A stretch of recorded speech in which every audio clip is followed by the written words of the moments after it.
हाँ भाई, जय हिंद सभी को। आज हम लोग देखना हमारे बीएससी और एमएससी के लिए बहुत एक इंपॉर्टेंट टॉपिक जिसका नाम है रूबी लेज़र, इसको पढ़ने वाले हैं। क्या है रूबी लेज़र? देखो, कल वाली वीडियो के अंदर हम लोगों ने देखा था हीलियम नियॉन लेज़र को। हमने कहा था वो जो लेज़र है ना, वो बहुत अच्छा लेज़र है, शानदार लेज़र है। लेकिन अगर अपन बात करते हैं कि सबसे पहले कौन सा लेज़र बना, तो हम लोग कहेंगे कि हमारा जो रूबी लेज़र है ना, इसका कंस्ट्रक्शन सबसे पहले हुआ, इसका फैब्रिकेशन सबसे पहले हुआ। इस वीडियो के अंदर हम लोग देखो क्या क्या जानेंगे रूबी लेज़र के बारे में। एक बार शॉर्ट में अपन बात करते हैं। सबसे पहले हम जो रूबी लेज़र इसका प्रिंसिपल जानेंगे। इससे पहले रूबी लेज़र क्या है इसके बारे में शॉर्ट में अपन थोड़ा सा इंट्रो देखेंगे। फिर अपन इसके कंस्ट्रक्शन को जानेंगे कि कैसे देखो ये बनता है, पूरे इसका जो डायग्राम है ना, ये क्या क्या चीज़ें क्या क्या काम करती है, सब कुछ समझेंगे। देन अपन लोग जानेंगे वर्किंग मैकेनिज्म, किस तरह से ये अपना रूबी लेज़र काम करता है, इसको डिटेल से जानेंगे। उसके बाद देखना एनर्जी लेवल डायग्राम, जो हमारा रूबी लेज़र है इसके बारे में कुछ एनर्जी लेवल डायग्राम्स जिनको अपन लोग डिटेल से चर्चा करेंगे, डिटेल से जानेंगे। इसके कुछ एडवांटेज हैं, कुछ इसके डिसएडवांटेज भी है, जिसके कारण अपन को दूसरे लेज़र्स भी बनाने पड़े। तो वो क्या है, सब कुछ चलो जानते हैं। देखो हम लोग बात करते हैं इसके इंट्रोडक्शन की। सबसे पहले तो देखो, ये पहला एक तरह से लेज़र था जिसको बनाया किसने था, 1960 के अंदर इसको बनाया था थियोडोर मेमन ने। ठीक है, हम लोग पढ़ते हैं लेज़र का आविष्कार किसने किया था, तो हम लोग यही तो बात करते हैं छोटी क्लासों के अंदर कि लेज़र एक डिवाइस है जो कि light amplification of stimulated emission of radiation, इसको फुल फॉर्म के रूप में हम लोग ऐसे कहते हैं। तो इसका आविष्कार किसने किया था, तो सबसे पहले जो इसका आविष्कार था, डिस्कवरी थी, वो थियोडोर मेमन ने की थी। कब की थी, तो 1960 के अंदर। तो ये देखो वही बात है 1960 वाली जिसको हम लोग यहाँ पे पढ़ रहे हैं। तो आज हम जिस लेज़र को पढ़ रहे हैं ना, ये वही लेज़र जो सबसे पहले बना था। फिर हम कहते हैं कि it emits laser in the form of pulses. आप लोग देखोगे कि अभी जब अपन इसकी बात करेंगे तो आपको जो आउटपुट के अंदर लेज़र बीम्स मिलती हैं वो कॉन्टिन्यूस फॉर्म के अंदर नहीं होती, बल्कि ये जो होती है पल्सेस के फॉर्म में होती है। पल्सेस के फॉर्म में कैसे, अभी अपन देखो आगे चल के बात करते हैं। अब देखो फटाफट हम लोग बात करेंगे इसके प्रिंसिपल की। सो गाइस देखो, अपन बात करते हैं हमारे इस रूबी लेज़र के प्रिंसिपल की, किस प्रिंसिपल में वर्क करता है। तो वो सिंपल सी बात है भाई, हर लेज़र में आपको ये जो प्रिंसिपल है चेक कॉपी पेस्ट कर देना, सबके अंदर ये कारगर होगा। सिंपल सी बात है। अभी जब मैं इसको आगे आपको और डिटेल से बताऊंगा तो अपन इसको और अच्छे से समझेंगे। पहले आप ये समझो कि इसके अंदर देखो एक लेजिंग मीडियम होता है, हर लेज़र के अंदर लेजिंग मीडियम होता है। जैसे कल अपन ने हीलियम नियॉन लेज़र के अंदर बात करी थी, जो हमारे नियॉन थी वो लेजिंग मटेरियल थी, लेजिंग मीडियम थी। यहाँ पर देखो जो हमने रूबी रोड ले रखी है ना, ये लेजिंग मीडियम का काम करेगी।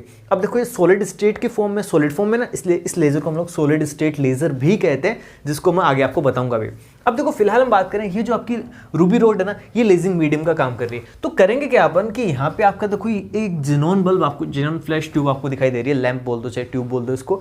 इसके कारण इसको एनर्जी मिलेगी। एनर्जी मिलेगी तो क्या होगा, इलेक्ट्रॉन्स एक्साइटमेंट में जाएंगे, और जब वो एक्साइटमेंट में जाएंगे मतलब एक्साइटेड स्टेट में जाएंगे। वो एक्साइटमेंट वो नहीं है, क्योंकि देखो एक मैं जब ऑफलाइन पढ़ा रहा था तो किसी बच्चे ने इसकी साइज़ को आगे से देख के, पता नहीं क्या साइज़ या इसके रूप को आगे से देख के एक अवांछनीय शब्द का भी काम में लिया था। तो इसको छोड़ो। देखो हम लोग क्या कहते हैं कि जो हमारे इस रूबी रोड के अंदर जो इसके एटम्स है वो सारे क्या करते हैं, उस एनर्जी को एक्वायर करते हैं, और एनर्जी के एक्वायर करने के बाद वो खुद तो चले जाते हैं एक्साइटेड स्टेट के अंदर। अब जब वो एक्साइटेड स्टेट के अंदर चले गए, और जैसे ही आपका जेनॉन लैंप जो जिसने कि इसको ऊर्जा दी थी वो बंद होगा, ऊर्जा मिलनी बंद होगी, तो वो धड़ाम से आएंगे नीचे। और जब वो इलेक्ट्रॉन्स नीचे की तरफ आएंगे, या जो एटम्स है जो एक्साइटेड स्टेट के अंदर है, वहां से जब वो नीचे की तरफ आएंगे तो उस कंडीशन के अंदर वो क्या करेंगे, अपनी एनर्जी को इमिट करेंगे। और उनकी जो एनर्जी है ना मेरे प्यारे साथियों, यही एनर्जी इस रेजोनेटर कैविटी के अंदर घूमती हुई बाहर निकलेगी लेजर बीम के फॉर्म में। अब देखो प्रिंसिपल समझना कितना आसान सा है। हम कह रहे हैं when the energy is given to the lasing matter, here we are using ruby rod, the atoms get excited and go to the upper energy level. वो अपनी जो उच्च ऊर्जा स्तर है, अपर एनर्जी लेवल है, वहां पे पहुंच जाएंगे। And go to the upper energy level, while returning to the ground level they emit laser light. कितनी सिंपल सी बात होगी। जो कुछ मैंने आपको बताया बस उसी को हमने यहाँ पे शब्दों का रूप दिया है, बाकी कुछ भी अलग नहीं है, बड़ी सिंपल सी बात है। अब देखो हम लोग बढ़ते हैं आगे इसके कंस्ट्रक्शन पे। तो देखो अब हमें बात करनी है कि जो हमारा रूबी लेज़र है इसका कंस्ट्रक्शन किस प्रकार से। पहले मैं आपको देखो पूरा डायग्राम समझाता हूँ, फिर अपन थ्योरी तो देख ही लेंगे। अगर अपन डायग्राम समझ गए तो थ्योरी खुद से लिखनी होती है। देखो सबसे पहले हम बात करें, यहाँ पे ना एक सिलेंड्रिकल शेप के अंदर रूबी रोड आपको दिखाई दे रही है। अच्छा, रूबी रोड होती क्या है, किससे बनती है, तो हम लोग कहते हैं देखो एल्यूमिनियम ऑक्साइड और क्रोमियम ऑक्साइड के मिक्सचर से बनाते हैं। अब ये मिक्सचर देखना बड़ा इंपॉर्टेंट है। ये आपसे छोटे वाले क्वेश्चन अगर आपसे कोई पूछे यूनिवर्सिटी एग्जामिनेशन के अंदर तो उसके अंदर आपसे पूछा जा सकता है।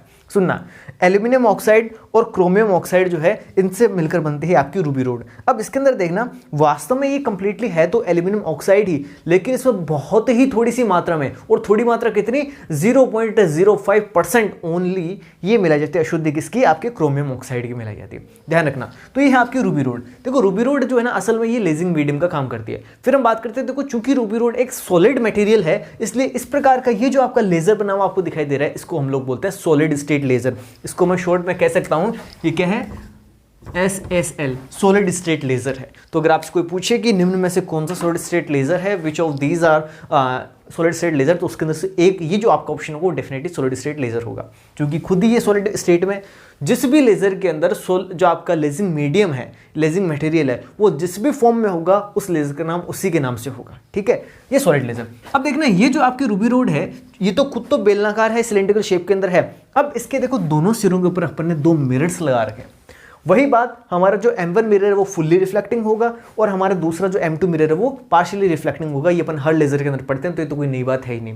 ये तो कंप्लीटली क्या करेगा, रिफ्लेक्ट करेगा, और ये क्या पार्शियली रिफ्लेक्ट करेगा। जिस भी फोटोन की जो एनर्जी है वो अगर कम है तो कम रहेगा, तो देखो इससे परावर्तित होकर ये रिफ्लेक्ट होकर इससे परावर्तित हो जाएगा, बार बार इसके बीच में घूमता रहेगा। जिस टाइम पे उसकी एनर्जी बहुत ज़्यादा बढ़ जाएगी, उस टाइम पे वो इस पार्शियली रिफ्लेक्टिंग मिरर को पार करके बाहर निकल जाएगा, और अपन को यहाँ पे लेजर बीम दिखाई देगी, ठीक है। ये जो आपका रूबी रोड है, इसके चारों तरफ देखो मैंने जिनोन लैंप, एक फ्लैश लैंप जो है उसको लगा रखा है, एसोसिएट कर रखा है, इक्विप्ड कर रखा है इसको। अब ये क्या करेगा, जब हम इसको एक हाई वोल्टेज सोर्स की बैटरी के साथ में अटैच करते हैं, जहां पे अपन ने कैपेसिटर भी लगा रखा है। कैपेसिटर क्यों लगाते हैं, तो जितनी भी फ्लैशिंग लाइट्स होती है ना, उन सब के लिए अपन को कैपेसिटर लगाना पड़ता है। देखो फ्लैश अपन यूज करें, कैपेसिटर की प्रॉपर्टी होती है कि एक बार में चार्ज होता है और एक बार में तुरंत ही डिस्चार्ज हो जाता है। तो फ्लैश का काम तो यही होता है ना कि असल में आजकल जो अपने मोबाइल फोन में ये जो एलईडी वाला फ्लैश था ना, this is not called as a flash, this is not known as a flash. ये केवल एक एलईडी लाइट है, एक टॉर्च आप मान सकते हो उसको। एक्चुअल फ्लैश वो होता है जो पहले नोकिया के फोन्स में आया करता था, छोटा सा फ्लैश जो कि केवल फोटो खींचते टाइम ही वो एक बार झपकी मारता था, जैसे आपके जो बड़े वाले कैमराज आते हैं उनके अंदर आप लोग देखते हो, तो वही जिनोन फ्लैश है। अब देखो इस रूबी रोड के चारों तरफ अपन ने जिनोन फ्लैश को लगा रखा है, और फिर अपन ने इसको एक पावर सोर्स के साथ जोड़ रखा है। जैसे पावर सोर्स एक्टिवेट होगा तो जिनोन जो आपका लैंप है वो एक क्या करेगा, भयंकर वाला फ्लैश डालेगा। अब जैसे ये फ्लैश डालेगा ना, तो उस फ्लैश के अंदर इतनी ऊर्जा होती है, इतनी अमाउंट के अंदर इसके अंदर एनर्जी होती है कि ये जो आपकी रोड है रूबी रोड, इसके अंदर जो इसके एटम्स है वो एक्साइटेड स्टेट में चले जाते हैं, और जब वो एक्साइटेड स्टेट से वापस आएंगे नीचे अपनी ग्राउंड स्टेट के अंदर, तो एनर्जी को इमिट करेंगे, और वो जो इमिटेड एनर्जी है वही इस लेजर बीम के फॉर्म में आपको बाहर आउटपुट में मिलेगी। अब देखो जब ये पूरी प्रक्रिया होती है ना, जिनोन लैंप भयंकर गर्म हो जाता है, और जब ये भयंकर गर्म हो गया तो उस समय अपना जो पूरा सिस्टम है ना, ये पूरा कोलैप्स हो सकता है, ये पूरा खराब हो सकता है। तो भाई ये खराब न हो तो उसके लिए अपन किसको याद करेंगे, हम हमेशा देखो जल को याद करते हैं, सस्ता सुंदर टिकाऊ, बड़े जबरदस्त चीज़ है, इसकी स्पेसिफिक हीट कैपेसिटी बड़ी शानदार होती है। तो इसलिए हम लोग क्या करते हैं कि इस पूरी व्यवस्था को एक पात्र के अंदर बंद करते हैं, और इस पात्र के अंदर हम लोग देखो क्या करते हैं, जो जल है ना उसको प्रोवाइड करते हैं। ठंडा जल अपन डालेंगे, देखो ये क्या है, इसका आउटलेट है, ये क्या है, इसका इनलेट, यानी अपन बाहर से इसमें ठंडा जल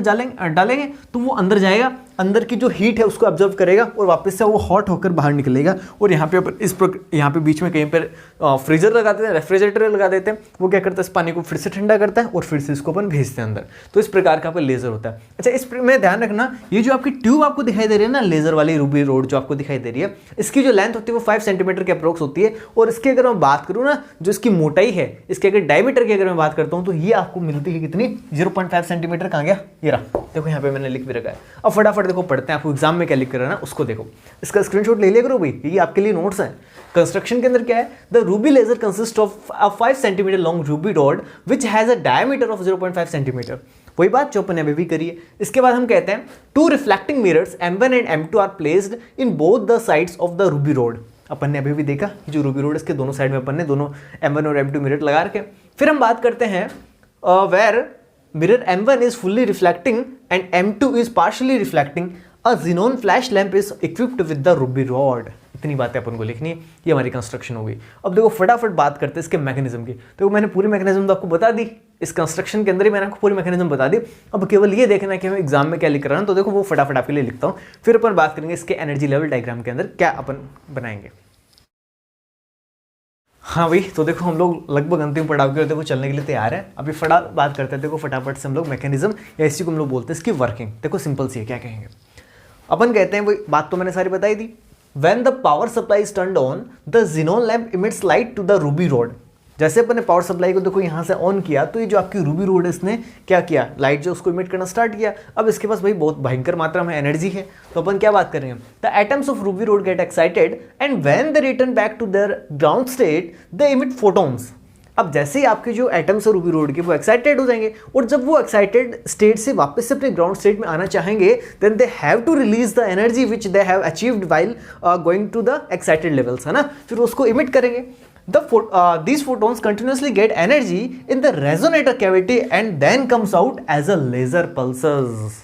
कितनी सिंपल सी बात है, वो बाहर लेजर पल्सेस के रूप में आएंगे। देखो यहाँ पे ना ये बीम वर्ड की जगह अगर मैं पल्स वर्ड लिखूँ तो it will be more better, pulses, ठीक है ना, it will be much better. देखो सिंपल सी बात है, मैंने पल्सेस फिर से क्यों लिख दिया, हाँ ठीक है, वैसे तो पहले बीम्स लिखा हुआ था। देखो लेजर पल्सेस के फॉर्म में अपन को मिल रही है, we don't get continuous beams of laser, we get the pulses of the laser। why? क्योंकि हमने कहा जो आपका ज़ीनोन बल्ब है ये तभी ऑन रहेगा जब आपका कैपेसिटर इसको एनर्जी रिलीज करेगा। अपन ने शुरू में क्या बात करी, जो आपका कैपेसिटर है वो तो एक साथ एनर्जी देता है और एक साथ ही वापस से चार्ज हो जाता है, यानी चार्जिंग और डिस्चार्जिंग दोनों में इसमें सेकंड का भी अंतर नहीं होता। अब एक बार जैसे ही कैपेसिटर चार्ज्ड है तो वैसे ही अपनी एनर्जी इसको देगा। जिनोन जो लैंप है आपका उसने एक बार भयंकर झटके से फ्लैश किया। अब जैसे इसकी एनर्जी खत्म हो गई तो जिनोन जो आपका लैंप है ना उसने फ्लैश करना बंद कर दिया। तो अब थोड़ी सेकंड के लिए ये जो आपका जिनोन लैंप है ये टर्न ऑफ है। तो पहले जब ये ऑन हुआ था तब इसने एनर्जी दे दी थी इलेक्ट्रॉन्स को या इसके एटम्स को जो एक्साइटेड स्टेट के अंदर चले गए थे। अब जितनी देर ये बंद है उनके पास एनर्जी, फिर से वो ग्राउंड स्टेट में आना चाहेंगे तो वो जैसे नीचे आएंगे तब वो एनर्जी को अपने इमिट कर देंगे। तो रुक रुक के प्रोसेस हो रही है, इसलिए अपन को जो लेजर पल्सेस है ना ये पल्सेस की फॉर्म में मिल रही है, यानी रुक रुक कर अपन को लेजर बीम मिल रही है। तो इसलिए हम लोग कहते हैं कि पल्सेस के फॉर्म के अंदर आपको देता है जो आउटपुट है। अब फटाफट देखो बात करते हैं इसके मैकेनिज्म की बात होगी। अब इसके लिए जो एनर्जी लेवल डायग्राम है which is the very most important point of this topic, then so we have to discuss about that. Okay, देखते हैं। हाँ देखो फाइनली बात करते हैं हम लोग इसके एनर्जी लेवल डायग्राम की। क्या कहते हैं एनर्जी लेवल डायग्राम? सिंपल सी बात है, देखो जब तक आपकी इस रूबी रोड थी ना इसको कोई एनर्जी नहीं मिल रही थी, इसके सारे जो एटम्स थे वो ग्राउंड स्टेट में थे, तब तक तो ये स्थिति थी, ठीक है। अब जैसे हमने जिनोन जो आपका फ्लैश लैंप है इसको ऑन किया, इसको जैसे एनर्जी मिली एटम्स को, तो देखो एटम्स यहाँ से उछल कर चले गए ऊपर। अब ऊपर जाएंगे एक्साइटेड स्टेट के अंदर। अब देखो जब आपके 0.5 माइक्रोमीटर जो आपका वेवलेंथ का लाइट जो है जब इन्होंने ऑब्जर्व करी तब तो ये गई ग्रीन बैंड के अंदर, और अगर इससे ज़्यादा थोड़ी सी 0.42 माइक्रोमीटर आपके वेवलेंथ की जो लाइट इन्होंने अगर ऑब्जर्व करी तब वो चले गए आपके ब्लू बैंड के अंदर।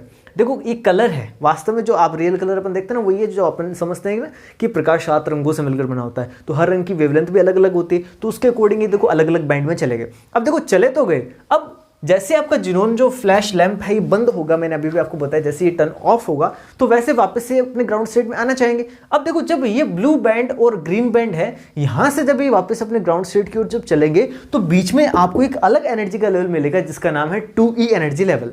अब देखना जब ये यहाँ से 2E एनर्जी लेवल के अंदर आते हैं तब तो आपकी जो टाइम है ना इनका वहाँ से वहाँ तक पहुँचने का ये बहुत ही कम होता है, बहुत इतना फास्ट ये रिएक्शन होती है कि हम लोग कहते हैं 10⁻⁸ सेकेंड के अंदर ये इमिशन हो जाता है। अभी इतना तेज है कि इससे अगर कोई फोटोन निकलेगा भी ना तो भी वो रेडियो एक्टिव नहीं होगा, कोई रेडियो एक्टिव उसका इमिशन नहीं होगा। तो इसलिए हम लोग बोलते हैं ये जो आपका इमिशन है ना यहाँ से लेके यहाँ तक जब वो ट्रांजिशन कर रहे हैं तो ये वाला जो ट्रांजिशन है ये आपका नॉन रेडियो एक्टिव ट्रांजिशन है, इसके अंदर कहीं आपको कोई लेजर बीम दिखाई नहीं देगी। लेकिन प्यारे साथियों जब ये यहाँ से नीचे ग्राउंड स्टेट में आएंगे तो इस समय जो टाइम है ना वो इतना कम नहीं है, इससे थोड़ा सा ज़्यादा टाइम है, और ये इतना सफिशिएंट टाइम है कि यहाँ से जब ये नीचे की ओर पहुँचेंगे तब जो आपके फोटोन्स निकलेंगे उनको हम लोग देख पाएंगे। अब ये जब यहाँ से यहाँ तक फोटोन निकलेंगे तो देखो ये दो अलग अलग वेवलेंथ की जो लाइट है उसको इमिट करेंगे, एक तो 693.3 नैनोमीटर, एक 692.3 नैनोमीटर। ये जो दोनों के दोनों तरंगदैर्घ्य का प्रकाश है, दोनों के दोनों वेवलेंथ के जो प्रकाश है दोनों ही रेड कलर से बिलोंग करते हैं, इसलिए हम कहते हैं जो आपका रूबी लेजर है ना वो आउटपुट के अंदर जो लेजर पल्सेस हमें देगा वो किस कलर की होगी, वो रेड कलर की होगी। तो ये है इसका देखो एनर्जी लेवल डायग्राम।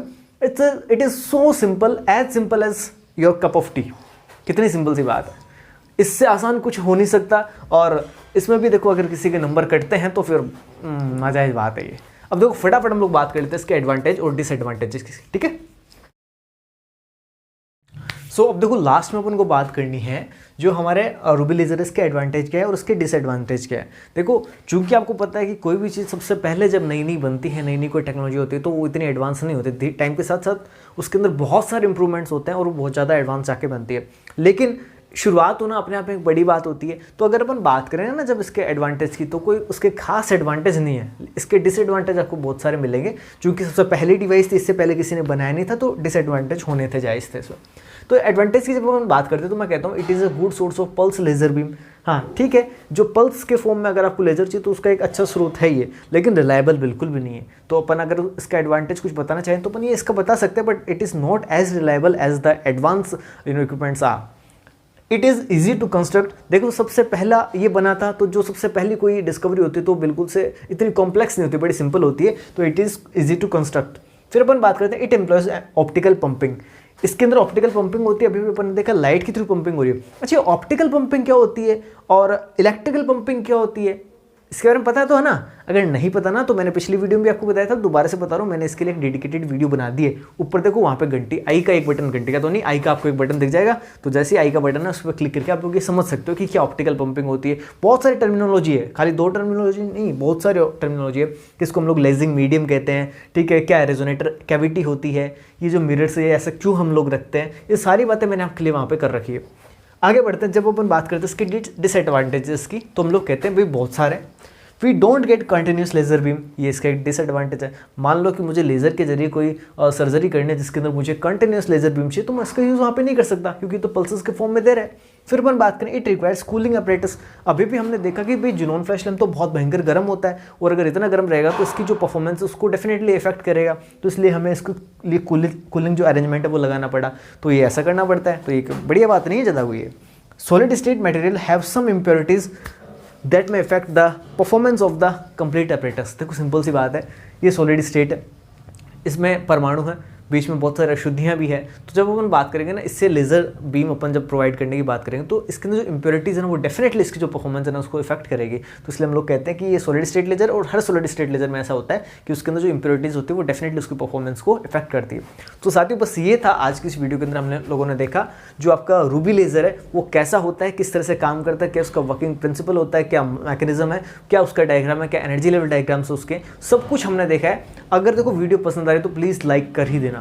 शंका नहीं, क्या बात है यार इसमें, शंकाते कौन है, क्यों शंका रहे हो आप, कोई चोरी थोड़ी कर रहे हो, बस लाइक का बटन आपको दबा के जाना। अगर आप नए हो तो प्लीज़ सब्सक्राइब करके चैनल को शेयर वेयर थोड़ा कर दिया करो, बताया करो कि भाई हाँ इंस्टा गुरुजी नाम से कोई चैनल है जो आपके लिए वीडियोज़ MSc और आपके BSc के लिए बना रहे हैं। तो definitely I hope you will share. Thank you so much, thanks a lot.